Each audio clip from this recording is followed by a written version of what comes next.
নমস্কার, স্পটন নিউজে আপনাদের সবাইকে স্বাগত। এই মুহূর্তে আমার সঙ্গে রয়েছেন সৌমিত্র চক্রবর্তী। আলাদা করে পরিচয় দেওয়া সৌমিত্রদাকে আর কিছু নেই, সবাই জানেন। অপেক্ষায় থাকেন কবে সৌমিত্রদা কোনো ম্যাচ নিয়ে বা কোনো বিষয় নিয়ে বিশ্লেষণে আসবেন। সৌমিত্রদা, চলে এসেছি তোমার কাছে আবার। ইস্টবেঙ্গল এয়ারফোর্সের বিরুদ্ধে আরও অনেক গোলে জিততে পারত, তারা 6-1 গোলেই জিতেছে। এই মরশুমে বড় ম্যাচের আগে ইস্টবেঙ্গলের যদি দলটা নিয়ে তোমার বিশ্লেষণ করতে বলা হয় বা তুমি যদি অভিজ্ঞতা থেকে দেখে থাকো যে বিদেশি মিগুয়েলের খেলার প্রশংসা তো চারিদিকেই ছড়িয়ে পড়েছে। রশিদ, হামিদ সামনে দিয়ে মান্তাকস কিছু একটু ভুগছিলেন, কোনো মানসিক চাপে ছিলেন, গোল পাচ্ছিলেন না, সেই অভাবটা ঘুচেছে। দুটো ম্যাচে হামিদ দুটো গোল করেছে। পাশাপাশি বিপিন সিং ভারতীয় সাইনিং, এডমুন্ড চমৎকার ফুটবল খেলছে। পুরো বিষয়টা নিয়ে তুমি কি মনে করছো? ইস্টবেঙ্গলের এবারে অন্যান্য দলগুলোর থেকে শক্তিশালী না একটু রয়েছে? আমি অন্যান্য দলের প্রসঙ্গে যাব না, আমি যেটা আমার দেখে মনে হলো গত বেশ কয়েক বছরের তুলনায় ইস্টবেঙ্গল বেশ কিছুটা ব্যালেন্স সাইড। অন্যান্য বার যেমন প্রধান প্রতিপক্ষ মোহনবাগানের কাছে অলমোস্ট আত্মসমর্পণ করার মতো জায়গা মাঝে মাঝেই তৈরি হয়েছিল, তবে বেশ কিছু ম্যাচে লড়াই তুলেও ধরেছিল গত 2 বছর।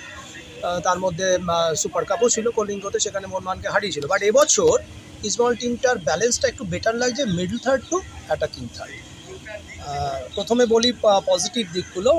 Middle third to attacking third প্রতিটা ডিপার্টমেন্টেই ভালো ভালো প্লেয়ার সিলেকশন হয়েছে, কালেকশন হয়েছে, ভালো সাইনিং হয়েছে। আমি যদি প্রথমে ইন্ডিয়ান প্লেয়ারদের কথা বলি, আমি একটু সন্দিহান ছিলাম রিগার্ডিং বিপিন। গত বছর মুম্বাইতে চূড়ান্ত অফ ফর্ম ছিল, রেগুলার ম্যাচ পায়নি। সেখানে বিপিনকে নিয়ে আসা, কিন্তু আমাকে বিপিন অবাক করেছে। ইস্টবেঙ্গলের যে ম্যানেজমেন্ট বা ইস্টবেঙ্গলের যে পরিবেশ, তাতে হয়তো বিপিন আরও একবার নিজেকে পুনর্জীবন ফিরে পাওয়ার একটা জায়গা পেয়েছে। এডমুন্ডের মধ্যে বেশ কিছু এবিলিটি আমার চোখে পড়েছে। যেটা সব থেকে পজিটিভ লেগেছে এডমুন্ডের খেলা, সেটা হলো যে বহুদিন আমরা কোনো দেশীয় খেলোয়াড়দের দূর থেকে স্ট্রাইক নিতে দেখছিলাম। একটু জায়গা পেলেই বক্সের বাইরে থেকে স্ট্রাইক নেওয়ার এবিলিটি, আমার মনে হয় এডমুন্ড এই দিকটায় একটা নতুন দিক তুলে ধরবে ইস্টবেঙ্গলের দিকে। ডান প্রান্তিক প্লেয়ার, বেসিক্যালি সম্ভবত সেন্টার ফরওয়ার্ড, যে কিনা বাই ফোর্স উইং দিয়ে খেলানো হচ্ছে, বাট অ্যাডাপ্ট করে নিয়েছে খুব quickly. Not only that, track ব্যাকও করছে খুব ঠিকঠাক সময় মতো। প্লাস ডান দিক থেকে ক্রস, অলমোস্ট প্রতিটা ক্রসই জায়গায় সেকেন্ড পোস্টে রাখার চেষ্টা করছে। তবে সব মিলে আর একটা বলবো, যেটা বিদেশিদের ক্ষেত্রে এবার যদি আমি শিফট করি, সেক্ষেত্রে আইডিয়াল নাম্বার 6 রশিদ। দীর্ঘদিন ধরে এই একটা জায়গা ইস্টবেঙ্গলের একটা ট্রাবলসাম জায়গা ছিল, যেখানে রশিদকে দেখে মনে হয়েছে যে ম্যাচের টেম্পোকে ডিকটেট করার মতো একজন প্লেয়ার। বেসিক্যালি রাইট ফুটার, কিন্তু বলটা এমন জায়গা থেকে ধরে, দুটো সেন্টার ব্যাকের সামনে চলে আসে, সেখান থেকে বল ধরে একটু ফ্রি স্পেস পেলেই দুটো উইংয়েই সুইচ করার এবিলিটি রয়েছে। লং বল ডিফেন্ডারের পেছনে, তো আর পেছন থেকে স্ট্রাইক নেওয়া, যেটা ইস্টবেঙ্গল টিমের একটা অ্যাডিশন বলবো আমি। ইন্ডিয়ান হিসেবে এডমুন্ড এবং বিদেশি হিসেবে রশিদ।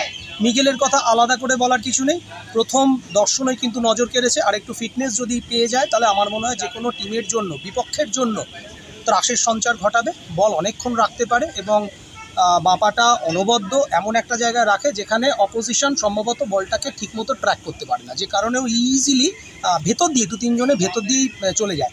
আরেকটা জিনিস এবছর ইস্টবেঙ্গলের খেলা দেখলাম, যে line breaking pass from the defensive third আর মিডল থার্ড, এটার মাঝখান থেকে যেভাবে লাইন ব্রেকিং পাস হচ্ছে, সেটা আমাকে যথেষ্ট আকৃষ্ট করেছে।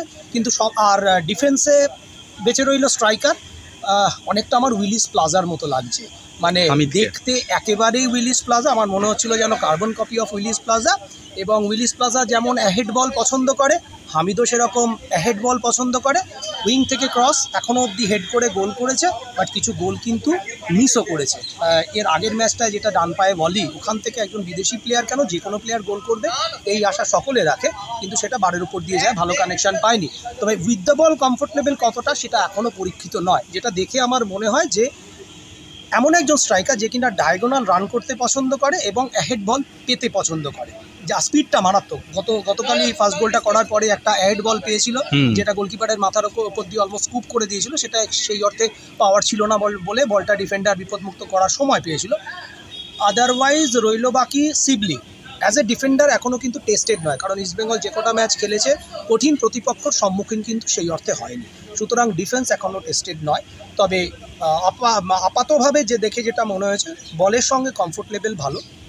আর ন্যাচারালি ডিফেন্ডারদের ক্ষেত্রে অপোনেন্টের অ্যাটাক যত তাড়াতাড়ি আসবে, কিভাবে ডিফেন্স করছে, আর ডিফেন্ডার তো শুধু একার দ্বারা হয় না, পুরো ডিফেন্সিভ শেপ। আনোয়ারকে এবছর ভালো লাগছে, এবং আমি বলবো মানে লাস্ট ম্যাচে জিকসনকে অনেক ভালো লেগেছে, ফ্রেশ লেগেছে। যেভাবে ইজি মুভ করছিল, বিটুইন দ্য লাইন পাস করছিল, লাইন ব্রেকিং পাস, সেগুলো দেখে জিকসনকে ভালো লেগেছে। আনোয়ার এবছর মনে হচ্ছে আরও শার্প। তবে আরও একবার বলবো আমি, এবছরও এখনও পর্যন্ত সেই সমস্যাটা আমার মনে হয় রয়ে গেছে, দ্যাট ইজ দুটো ফুল ব্যাক। রকিব ভালো, নিঃসন্দেহে একটা একটা স্ট্যান্ডার্ড বজায় রাখার চেষ্টা করে, কিন্তু আমি ডাউটফুল অ্যাবাউট লেফট ব্যাকে কালকে প্রভাত লাকড়াকে দেখলাম। এটা ইসমাইল কোচের প্ল্যানিং হতে পারে, অস্কারের প্ল্যানিং হতে পারে। অনেক ক্ষেত্রে ফার্স্ট হাফে বেসিক্যালি ইনভার্টেড যাচ্ছিল, মেবি প্রপার লেফট ফুটার নয় বলে, যেটা আমরা দেখে অভ্যস্ত, লেফট ফুল ব্যাক বাদিক থেকে গিয়ে বাঁ পায়ে ক্রস রাখবে, সেই জায়গাটা একটা কিন্তু দুশ্চিন্তা থাকছে।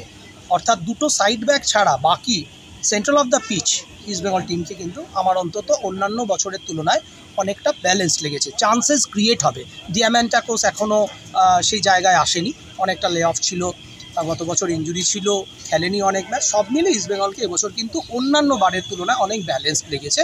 আমি অন্য টিমের সঙ্গে তুলনায় আসবো না, বাট ইস্টবেঙ্গল গত 3-4 বছর ধরে আমরা যে জায়গাটা নিয়ে খুব চিন্তিত ছিলাম, ইস্টবেঙ্গল সমর্থকরা বা বাংলার ফুটবল যেটা নিয়ে চিন্তিত ছিল, সেই জায়গাটা থেকে কিছুটা হলেও আমার মনে হয় মানে অনেকটা বেটার হয়েছে। ধন্যবাদ সৌমিত্রদা।